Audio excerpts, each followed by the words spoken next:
across the galaxy. This is where conspiracy on the wild side meets the perspective of a lifetime. This is the Free Zone with your host, Freeman.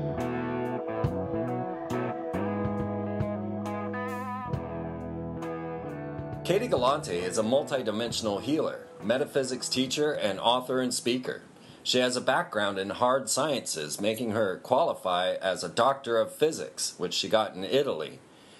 After some time in the inner city schools of London, she began to develop paranormal experiences and even abilities. She has now utilized these abilities and all of her knowledge to bring about a awakening and ascension for humanity and has become a guide for the rest of us. Now, strangely enough, Katie and I and Jamie have all met. We were on the friendship agenda in 2012, and we constantly run into people that say, I don't know anyone to talk to about this crazy stuff I know.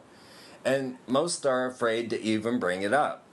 Well, it turns out that Katie's neighbor was a fan of the Free Zone, and they ended up realizing that they were both on the same plane, and so you never know who might just be your next door neighbor. It just might be Katie Galante. So welcome to the Free Zone, Katie. Hello.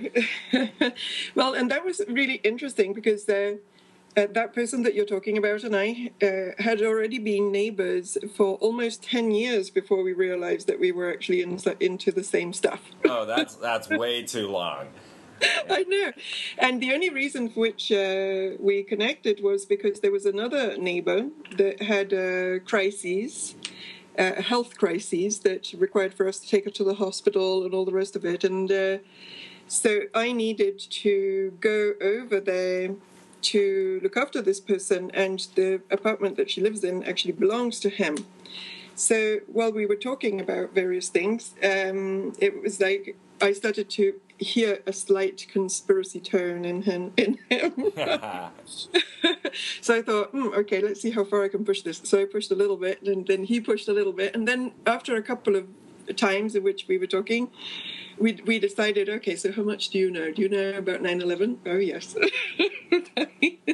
Do you know about, all of the... we just kept on going until it was like, okay, you know everything. Fine. Okay, let's be fine. Well, your depth of knowledge is amazing, and we definitely want to dial this show back a bit because we got to go all the way back to the beginning to be able to really understand the conundrum that we're in on planet Earth right now. I'm so excited to have Katie on because she is very fortunate that she is able to recall some of her past lives, one of which was in Atlantis. And it seems that all paths of the occult, the secret societies, and magic eventually trace back to Atlantis. So I'm going to have Freeman read a quote right now by Manly P. Hall. And Katie, you tell me if this rings true to you or, by your memories or not, okay? Okay. And this is from The Secret Teachings of All Ages. Manly P. Hall states, ceremonial magic is the ancient art of evoking and controlling spirits by a scientific application of certain formula. A magician enveloped in sanctified vestments and carrying a wand inscribed with hieroglyphic figures could, by the power invested in certain words and symbols, control the invisible inhabitants of the elements and of the astral world. While the elaborate ceremonial magic of antiquity was not necessarily evil, there arose from it perversions, several false schools of sorcery or black magic. In Egypt, the black magics of Atlantis continued to exercise their superhuman powers until they had completely undermined and corrupted the morals of the primitive mysteries. Thus, black magic dictated the state religion and paralyzed the intellectual and spiritual activities of the individual by demanding his complete and unhesitating acquiescence in the dogma formulated by the priestcraft. Excellent. Well, not only it rings true, but I'm kind of almost having goosebumps here because I knew I was going to end up talking about this today. And this is actually a subject matter that I don't talk about that much because It's intense. Okay. But I don't just remember my lives from Atlantis. I remember my lives from Egypt as well, right? And I was around during, and I was part of the priesthood during that transition that you just read about, okay? And not only I remember it, but I've been working on it for the past 15 years in my own personal process of growth and evolution, because it was extremely traumatic. And when I started to come out around 1999, I started teaching metaphysics. My awakening was very rapid. I had an awakening experience in 1995, right? And then very quickly, it was almost like I had a consciousness that was on hold, and very quickly it came back in. And by 1999, I was already out there doing teaching stuff, right? But when I started, basically, I had to kind of go and see and relive some of the things that had happened to me in the past, because they were creating blockages to what it is that I was doing, okay? So that is part of how I ended up remembering a lot of stuff. So if we are going to go back, I think that that we need to go back to Atlantis, but we can also go back even further than that, all right? So in Atlantis, Atlantis is relevant to us right now because Atlantis was a time of shift, the same way that we're in a time of shift right now, okay? Right. And by time of shift, I mean that every now and then there are solar system galactic alignments that allow for an opening of the energy. And even the dark side talk about this, in the sense that if you go and read the Hidden Hand material, they talk about these openings too. And there's various channels and authors that have talked about these opportunities for rapid development and rapid growth. And these are basically times in which the collective of humanity, the individuals, but also the collective of humanity, has an opportunity to make a shift to a higher level of consciousness. What has not been understood properly is that this opportunity for a shift to a higher level of consciousness does not necessarily mean a higher level of light consciousness or dark consciousness. You can kind of go either way. There is higher dimensional dark as well as higher dimensional light. And by that I mean almost like a more evolved form of darkness or a more evolved form of light, and they both exist as you go further. There comes a point where there's no such thing. Do you know what I mean? Like where only light exists. There comes a point where the polarity kind of phases out, but we're not there yet here in this domain, okay? Yes. So what is happening right now on this planet that is the same as what was happening in Atlantis is that we are at a shift point, and the dark is doing whatever it can to be dark, more dark, and the light is doing whatever it can to be more light, okay? And in Atlantis, what a lot of people don't realize is that the Atlantean world actually lasted for almost 200,000 years. Like it was not, most people that remember Atlantis remember the last blip of it, okay? But it was actually a really long cycle of being, okay? And when it came towards the end of that particular cycle, the society was kind of structured in a way where a large part of the society was actually a priesthood, okay?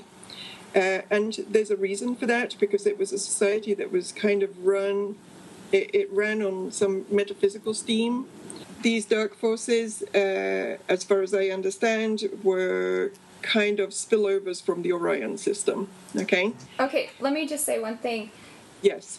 Now, any other clairvoyant or someone who would have an opinion on the matter tells me that I come from Orion, and this is almost a unanimous message that I get from different people, and they're like, oh, you're definitely from Orion.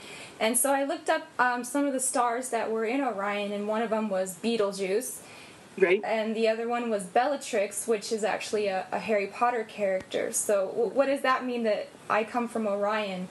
And okay. you say you have experience with some Orion-possessed clients. Can you tell us a little bit about that, too?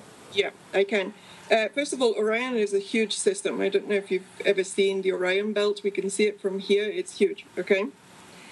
So when we talk about, okay, all of this, I'm just going to premise with the fact that all of this kind of knowledge, in a way, it's like looking at a room through a keyhole, okay? So we have pieces, I have some pieces, some other people have some other pieces. So when you look through the keyhole, you see some stuff and you get some ideas about what it is that you're seeing, okay? Orion's system went through a war, a very long and extended war that was a light and versus dark war. You know, for a certain number of years, it's been fought here on Earth. But actually, that's why I say that it's a spillover from Orion, because this battle was happening first in Orion and now it's happening here.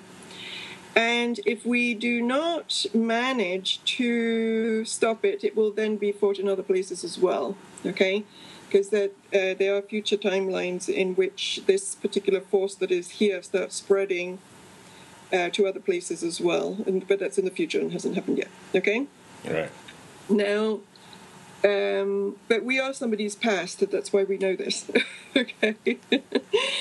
And so anyway, so the fact that you have been in the Orion system just means that you, like many other people that are incarnated at this time on this plane, have a long history with this energy, and you have probably been fighting this energy before on the Orion system, and I can tell you that that is not uncommon. It's pretty common, okay? Mm-hmm.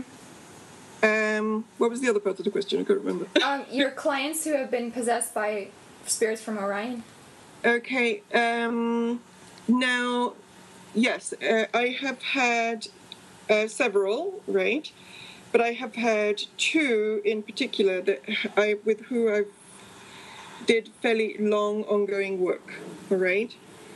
That had a fairly deep possession from a high-level Orion, not just entity, but group, because these beings, they stick together in a group. And right? would these be reptilian in nature or gray in nature, or? Yes, they are reptilian in nature, and they are, however, on this plane, they don't manifest physically. They manifest in, they can manifest physically through the right person if they have the right DNA. But in most cases, they manifest in a fourth dimensional astral form, okay? And I've literally sat and had a conversation with a reptilian entity through another person, hissing included. That must have been creepy. Yeah. Very creepy. And also with things like my appliances that were unplugged suddenly starting to function and walking across the kitchen table. Wow. Yeah, it's events like these that don't happen often enough for people to accept this reality, you know? Yeah, it's true. It's very true. Well, and it's a good thing that they don't happen to people that often, because these particular entities, they're quite powerful. I actually, with one of these people, I had to discontinue working with them because the person was not shifting, and every time I interacted with them, it was almost like I was opening myself up to massive psychic attack, okay? And it was literally killing my body. So at some point I had to disengage, okay? Because, okay, and here there's so much to talk about, it's kind of hard to condense it all down, but sometimes there are people that have entities that work with them, and they work with them for a reason. They're not 100% victims, okay? They work with them for a reason because they have past lives in which they made agreements, in which they made vows, in which they sold their soul the same way that some of the people now in Hollywood sell their soul, okay? And one of the primary reasons for which you should not sell your soul to any of these kind of creatures is that when you make those kind of agreements, they're forever, and those beings stick with you throughout time. Okay, so it's not that when you die, that's it. The soul is eternal. Okay, so when you come back, they come back too. So poor Eminem, You know, when he comes back, he unless he manages to disentangle from all of that, he will come back too. And the only way to really get rid of those kind of beings when it comes to that degree of issue is to work through all of the karma that, of all of the harm that one has created and caused to other people through their alliances. Okay? So all of these people that, that we see in the entertainment industry and that we see out there that are in politics, that are doing things, that are pretty unspeakable, they may exit this plane and this existence scot-free, but I can tell you from experience, from working with people, that every single thing that they have done, it's part of their record, and it comes back to them in one way or another until they get enough consciousness to be able to undo it. Okay? So there's no free rides. There's absolutely no free rides in this game. Yeah, well, this makes me think of the recent news release and the scientific evidence to suggest that monarch programming is a reality.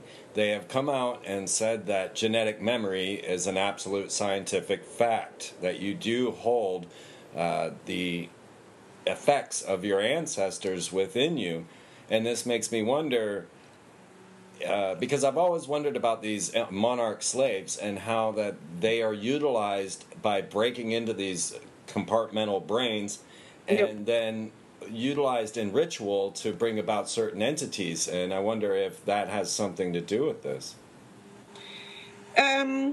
Well, the monarch thing is kind of interesting because I think that there's some people that are in the monarch thing that are true victims, right? Like they're harvested as little children. They may be part of a cult, the cult family, or not. Some of them are just brought in because they're kind of for sale in some ways by their parents, right? Or they've been snatched up from the street or whatever.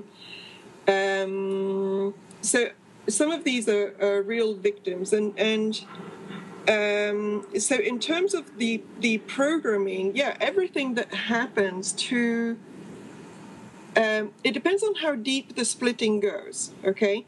Because if you split somebody and all that you're doing is splitting their psyche, right? And I know that sounds like, it's horrible for them that they have their psyche split, but if all of they do is have their psyche split, in the next life they will not carry that with them necessarily, but they will carry a memory of the trauma, okay?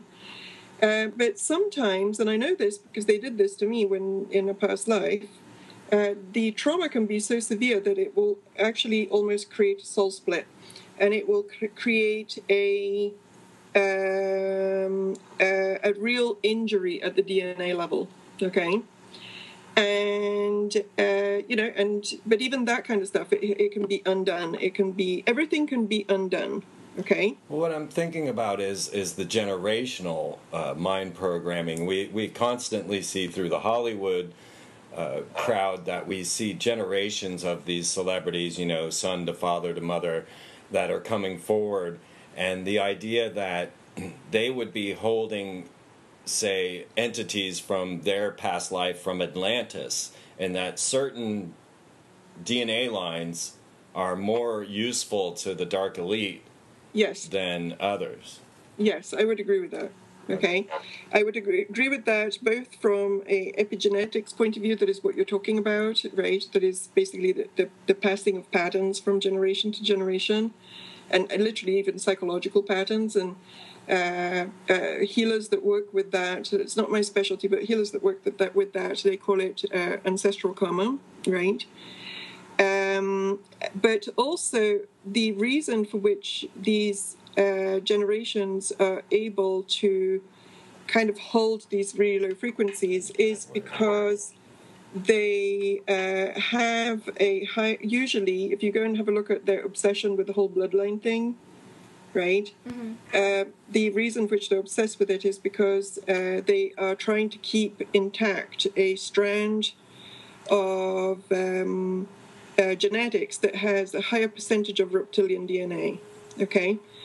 And the higher percentage of reptilian DNA allows for more of this particular entities to come through. And I'm just going to say a word about the entities, because not all of the entities are reptilian, okay? Please do.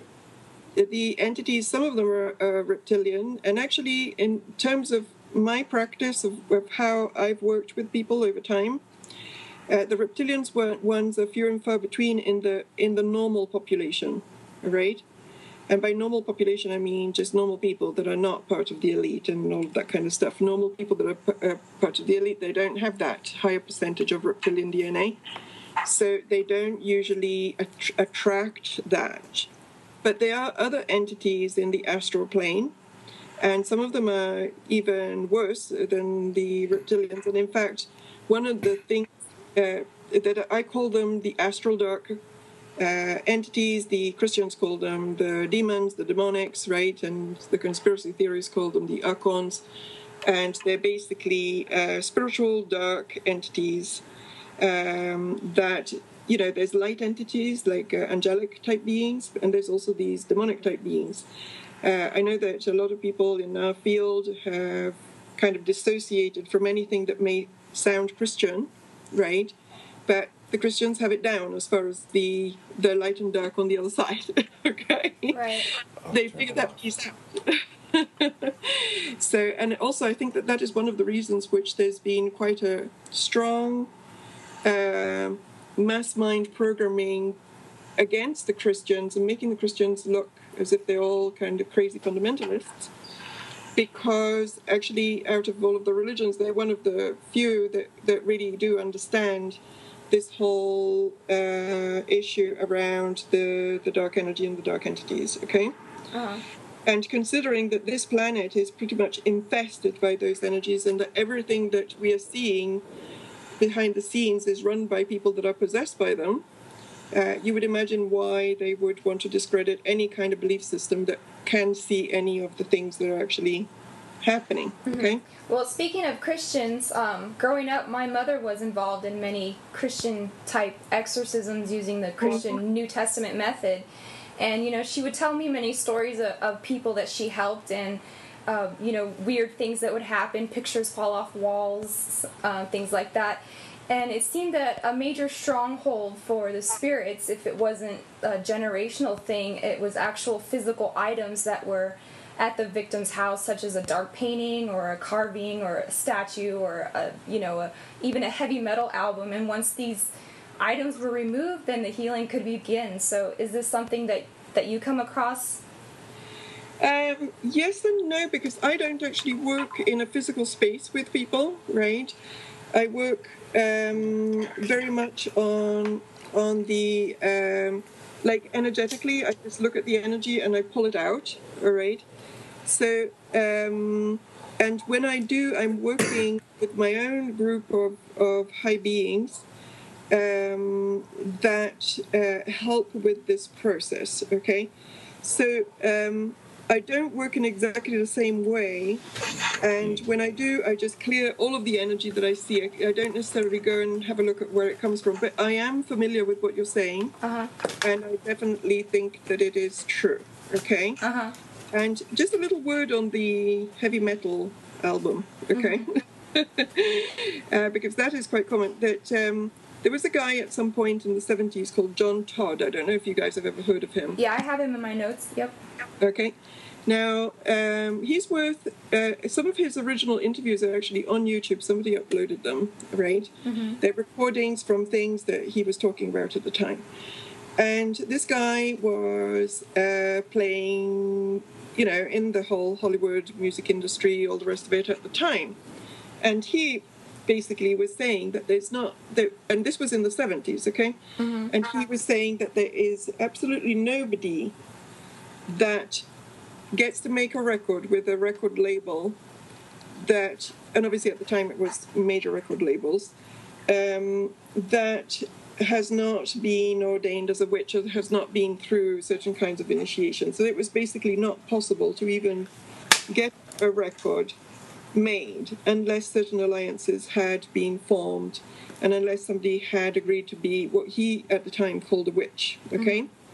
And one of the things that he also said was that when a record was made, and at the time it was solid records, vinyl, do you know what I mean, LPs and 45, whatever. Yeah. They would literally take the whole thing and they would go to the top floor of whatever the record label building was, and the whole of the top floor was basically dedicated to ritual, and the ritual was about bringing demonic entities into every single album, so that when this music went out, also went out entities. Wow. Okay. And so I don't know if they still do that, but that was the practice at the time. I'm sure that they haven't become lighter since then. They've become probably darker. Well, have you seen the movie Josie and the Pussycats? No, I have not. No. You need to watch that because it outlines everything in there, from the corporatism, the advertising, the killing of the stars, the breaking apart people in bands, and then it all comes down to this giant machine where they feed all the pop music into, and it turns it into mind control and to control the masses. Interesting. Yeah. So, and is that a movie where they're just telling you tongue-in-cheek, or they're telling you tongue-in-cheek? Yeah, it's very tongue-in-cheek. It's a comedy. Tongue-in-cheek. Yeah. Okay. Yeah, it's based off the cartoon. Yeah, so they're basically telling you it's the in plain sight thing, right? Yeah. Yeah, I recommend you watch that one. It's a good one. Okay, I will look at it. So, as a result of these dark beings coming in from Orion to Atlantis, and you said that the priestcraft was kind of split into the dark and light, and the dark was actually more of a power-hungry group. Yes. And then this religion migrated to Egypt, and this is the beginning of history as we know it. So, do you have any memories of Egypt at this time? Yeah, let me go through the end of Atlantis a little bit first, okay? What happened at the end of Atlantis was that the energy grids of the planet started to collapse, right? The transition that was possible, that is about going to the higher level of consciousness, okay, could not happen because there was too much dark infiltration, and the dark priesthood also started to influence the mass population just like they're doing now, and things like strange genetic experiments that started that were all influenced by the dark side. The Dark Orions are master geneticists, okay? So all of that stuff started coming in. The society started to decline, and then eventually, energetically, the energy grids that kept the planet into the light, and that were used by the Atlanteans as part of their technology for having energy. They basically used energy that was focused through crystals. Okay, but the energy that's in the Disney movie Atlantis. It is crystal energy. Yeah. Okay, so they tell you everything. Disney actually has an amazing documentary on Atlantis that opens with the statement, Atlantis was real. Yeah. Yeah, okay, sorry. Keep going. Well, they always tell you what they're doing, right? And they just put it in a way where it all sounds like a joke or sci-fi or whatever, but they always tell you. Yeah. So basically, this particular technology that, we have electricity and everything runs on electricity, right? In Atlantis, they had, it was almost like thought energy that was amplified by crystalline type devices, okay? There are people that think that the whole Bermuda Triangle thing is a big crystal that kind of, when Atlantis went down, it sank to the bottom, and so it's creating this anomaly, right? But it's actually some big crystal under there somewhere that is still beaming and transmitting, because it doesn't know that Atlantis ended about 13,000 years ago. So nobody told it that. Okay. So they had a very different kind of technology. And I actually have had visions when I've remembered where it was like groups that kind of sat together and meditated and powered up these crystals. And that was the energy that was basically powering things up there, okay? So then eventually everything kind of went south. The energy grids of the planet went down. And the planet destabilized, and then a large chunk of what we refer to as Atlantis went down. However, Egypt already existed at the time, and it was an Atlantean outpost. It's just that it didn't go down, okay? So when the big cataclysm happened and everything got destabilized, and there was these big earthquake-type scenarios, and most of Atlantis sank, all right? There were people, especially in the priesthood, that already saw this coming because they were all clairvoyant, okay? And they knew it was coming. Both the light and the dark knew it was coming, and they transferred to Egypt. And I was one of them at the time. I was in the light priesthood. I spent all of my last years in Atlantis trying to prevent this from happening, to the point that I exhausted myself trying to teach stuff to people so that we could do something about the grids. That was my deal, was the grids. I was very focused on that. And even in this lifetime, I've done a lot of work on the grids, right? But so you're talking about ley lines, right? No. Talking about, most people don't even know what these are, but these, I've been repairing them for the past 15 years, even in this lifetime. And it's basically energy structures that circle the globe, okay?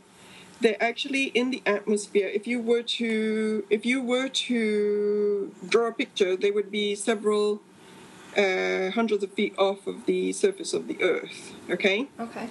And they are consciousness grids. There's physical ones. That is the ley lines. That's just one. But then there's other consciousness grids that basically hold matching streams of consciousness in place and connected. And when those are in place, the frequency of the planet stays at a certain level. When those collapse, then the frequency of the planet starts dropping very, very fast. So Atlantis, although, in sci-fi terms, maybe was not the most evolved possible civilization, in terms of consciousness, it was quite evolved. But once those consciousness grids collapsed, people were no longer able to sustain certain levels of consciousness very easily. And so it's almost like the frequency of the planet started to descend very fast. Okay? And so by the time people were scampering and running away from Atlantis, and there was people that ended up in South America, in Peru, there was people that ended up in Mesopotamia, there was people that ended up in Egypt, okay? And I think there was even people that ended up in Central America. All the rest went down. And the majority of the priesthood went to Egypt, okay? Okay. But the light and the dark migrated to Egypt, not just the dark, both of them, the light and the dark priesthood. At the time, the split was not full. It was more on the astral level, that there were bad people in the priesthood, but the actual priesthood had not split in half yet. Okay. That split happened in Egypt, okay? And that I was around for that too in my second lifetime, because when I ended up in Egypt, the first time at the end of Atlantis, I was exhausted and I was angry. And I basically went into the desert somewhere in some kind of temple thing, and all I did was look at the stars and study astrology, right? Mm-hmm. Every now and then people would come and ask me things, and I would tell them stuff, but I never went anywhere. I became this recluse, angry priest. Okay? It was like, okay, I'm not talking to you guys. You sank my dinner. You didn't do the grid work I told you to do. No, I'm not interested in you guys. Yeah. You're a little bit like Kal-El or Jor-El in Superman. Okay, yeah. It was like, I'm done with you guys. You enjoy the next phase by yourselves. So anyway, but then I incarnated again, right? Because I was not glutton for punishment, and I incarnated again in the light priesthood, right? And this time, I was very obviously female. Well, instead, the other incarnation was a little weird. I was very masculine in energy, but I had a female body, but I was extremely masculine. But at the time, there was kind of an in-between, and I was it. Do you know what I mean? And I also don't think in my Atlantean life, I didn't feel as if I was 100% human. There was, there was something else going on. It wasn't exactly the human that we're familiar with right now, right? Okay. So, instead in the Egyptian second life where I reincarnated, very soon after, it was almost like die and come back kind of thing with another body. I was very female. I was actually very similar to even personality-wise, to who I am right now, okay? I was much more chilled and, it's like, okay, love everybody, let's create a new temple, do you know what I mean? Mm-hmm. So I created a new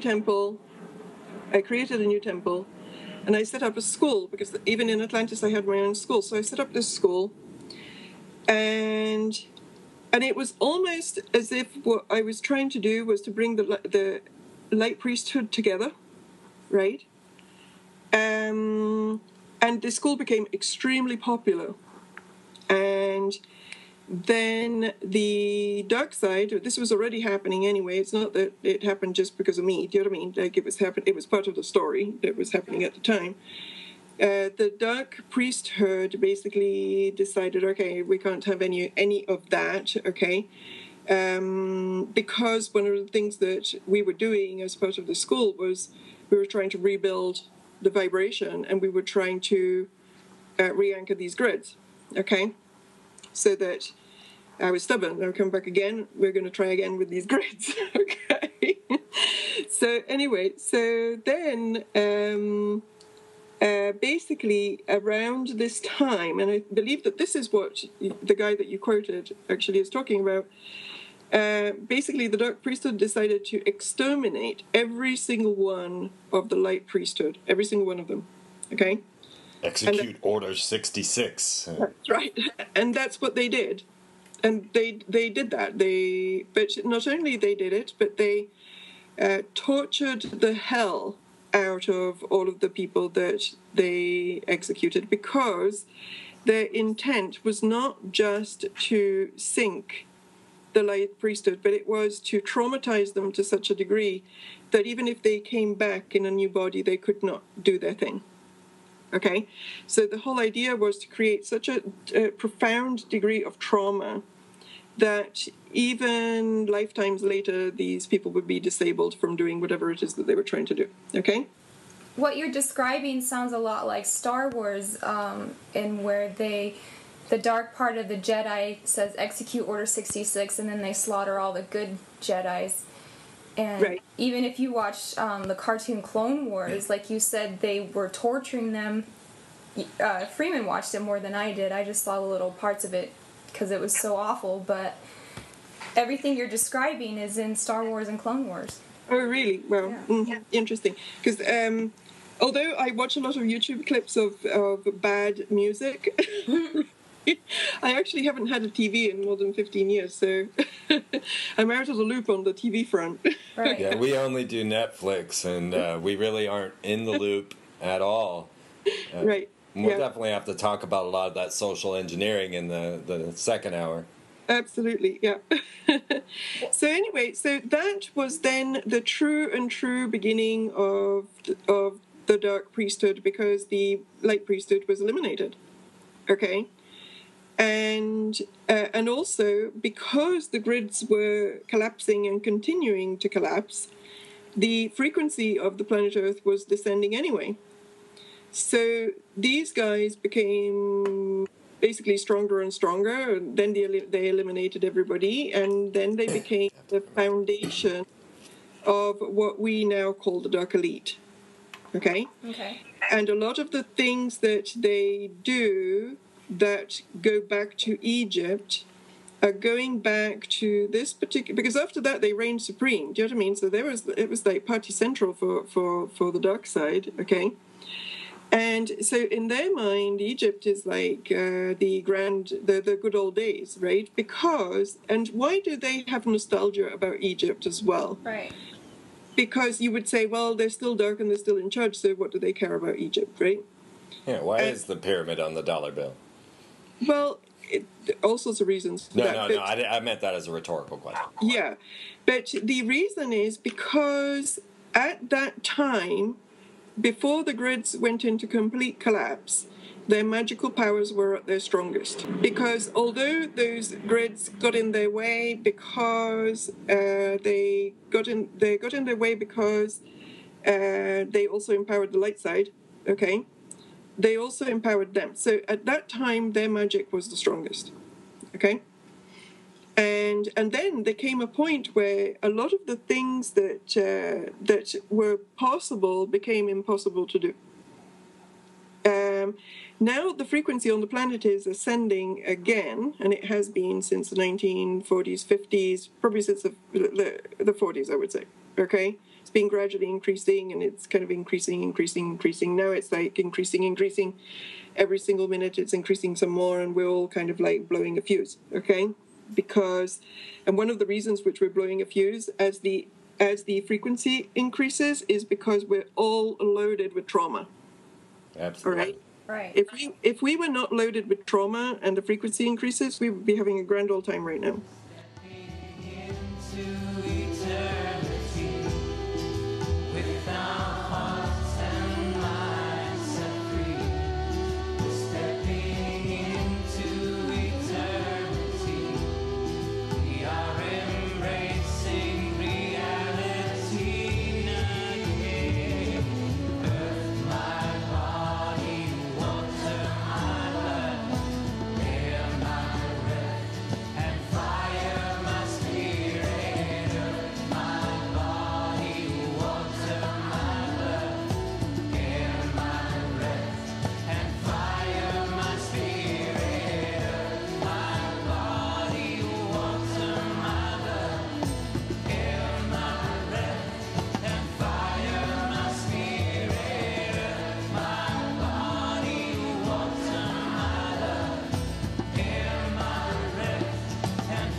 Going back to Egypt, Katy Perry won a big award at this year's VMAs, and you made a good point about how there were many counter-rotating circles. When it was time to announce who was up for an award, it would always be in this counter-rotating circle, which our good friends John and Bonnie made a video about, and we'll put a link to that by the show. And we actually saw this thing on a digital billboard in Greenville, South Carolina today. On a dentist office, digital billboard had this counter-rotating circles, and not to mention the stage was a giant 666.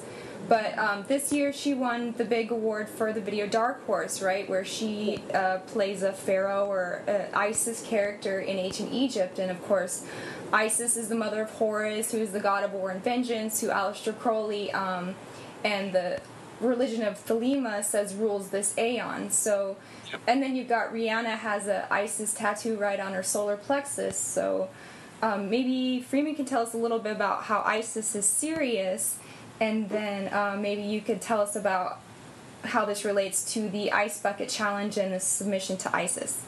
In the deeper mysteries of the Osirian mysteries, it is stated that Osiris is a black god. When we look to Isis, we find her in her form of Sothis, and she is connected to the star Sirius, which of course is the blazing pentagram of the Freemasonic order.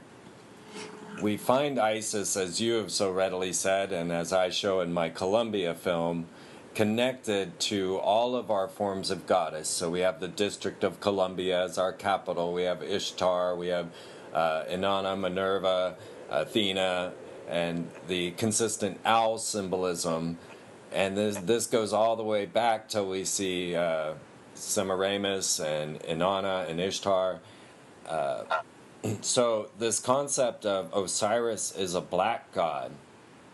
Can we put Isis in the dark realms?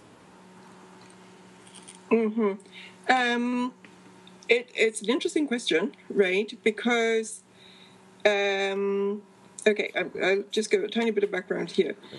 Isis, in the spiritual kind of New Agey thing, people are really into Isis and think she's wonderful, okay?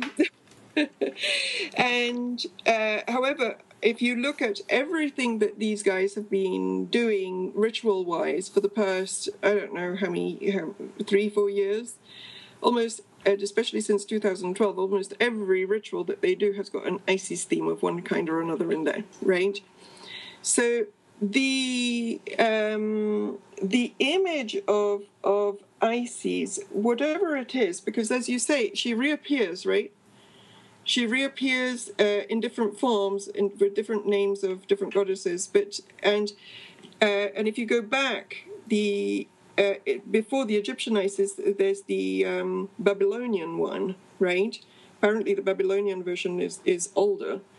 Although I was doing some research on that, and there was some historian that was basically saying, well, this Babylonian Semiramis is actually an invention of this guy from the 1850s that wrote a book, but there's no archaeological connection between the real Babylon and this particular story, right? So then I went and I had a look. Okay, so who is this dude that is talking about this? The Semiramis story?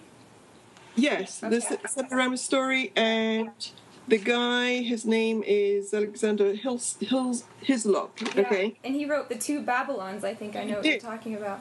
Yes, and he apparently, his dad was a Mason. So we're all in the family as usual. So I have tried to actually tune into Isis as a being, because I can do that. That's a part of, I was kind of cautious with it. It's like, okay, let's see how bad this being is. Do you know what I mean? Let's go tap on the door of the being. And I wasn't really getting much coming back in return. So I was thinking that maybe this Isis thing is a symbol. It's almost like an archetypal energy and a symbol that they're using for ritual to do whatever it is that they're doing. Isis is connected to Sirius, okay?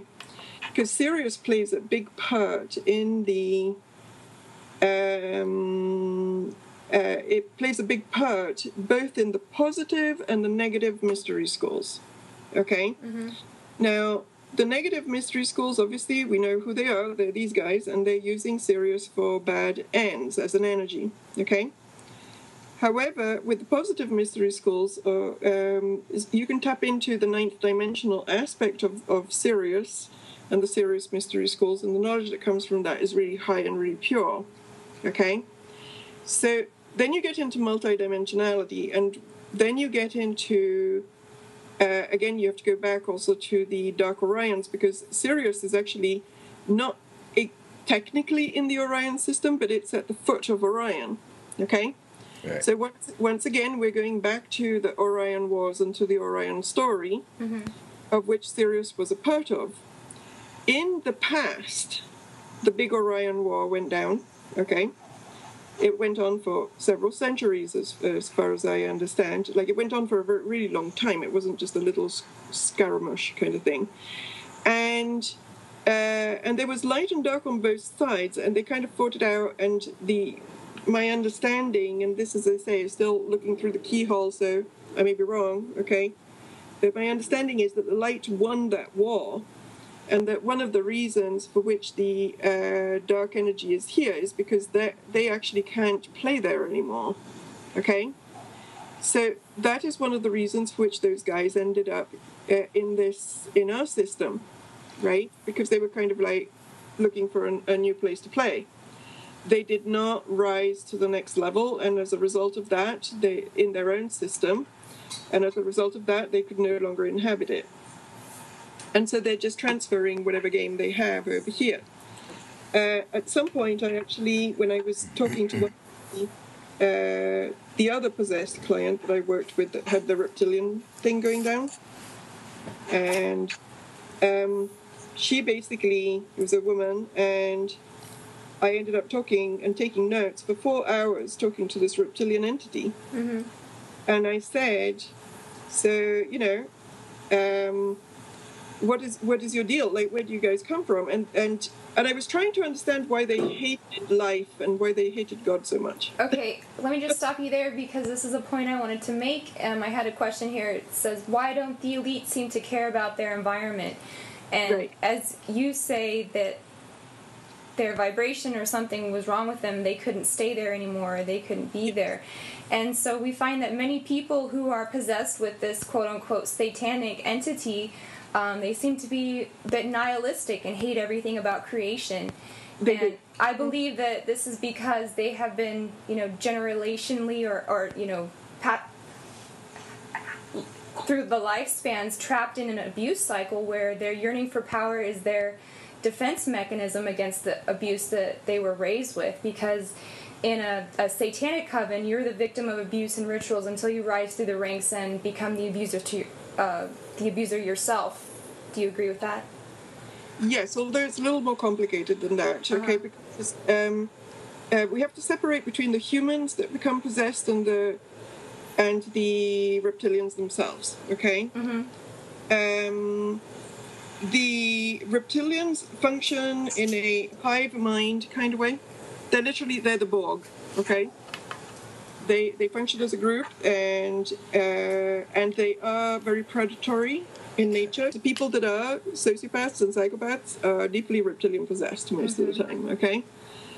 So the reptilian is pretty much driving the vehicle. And now those guys are extremely angry with the creator because they lost their world, all right? But also they have, on one level, if we look at things at one level of consciousness, they have failed their initiation to rising consciousness, and that is why they're descending, all right? And as a result of that, they don't have a lot of energy of their own, so they have to take energy from other people, they have to be parasitic and all the rest of it, okay?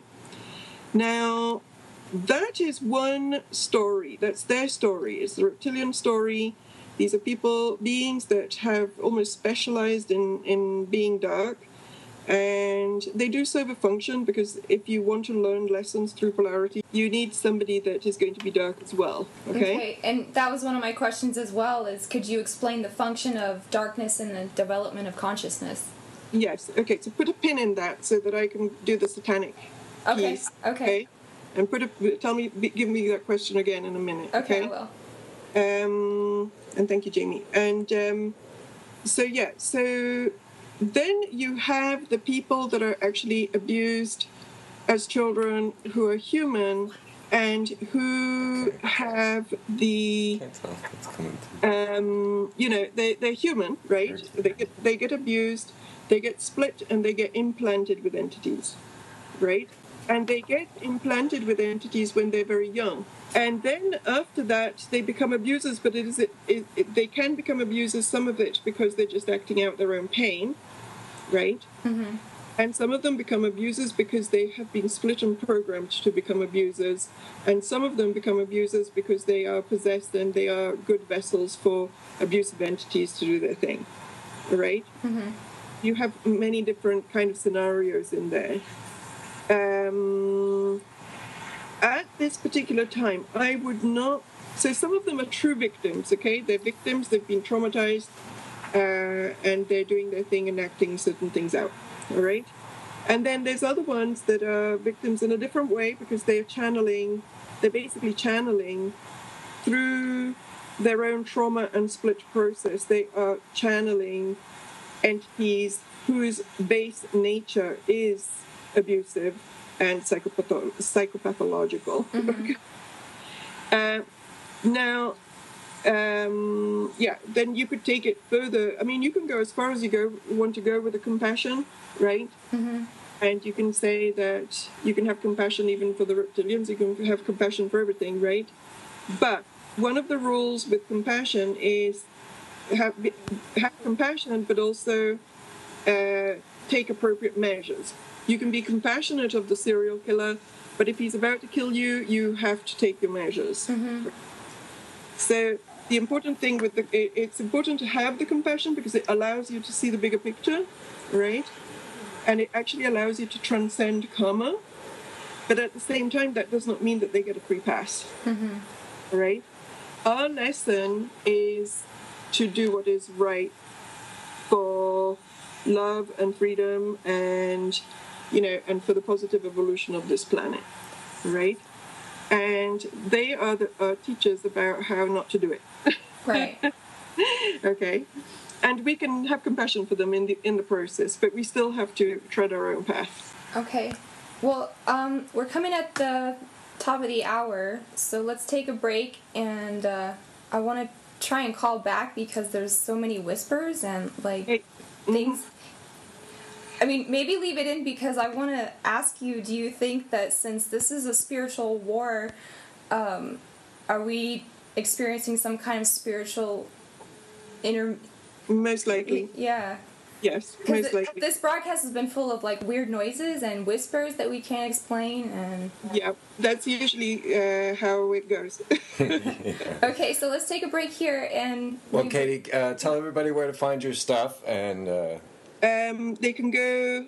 I have one website with two names, so it's katiegalanti.com, and if you can't remember that, it's reclaimingthelight.com.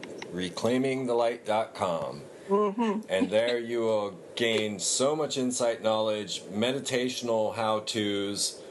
You provide so many services that I can't believe you have time to come here and talk with all of us. It gets tricky sometimes. Yeah, I bet.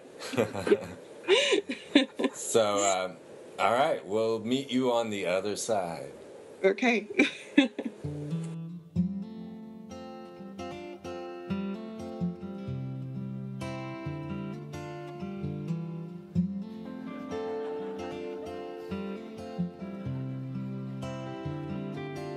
Here we are once again, holding hands in a circle, and the love that we share is shining out all over the world.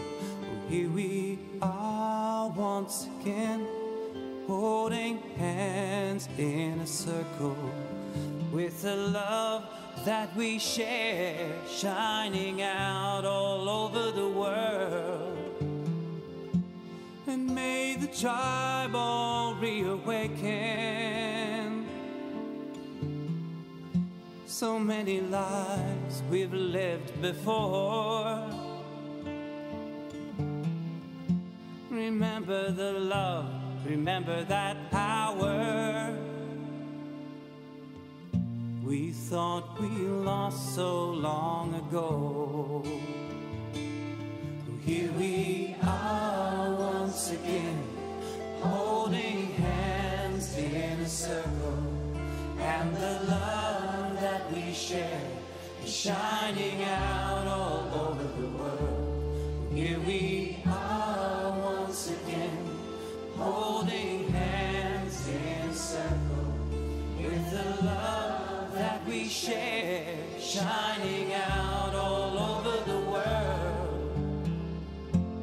People of the world are now awakening. Feels like we've all been here before. Remembering love, remember that power we thought we lost so long ago.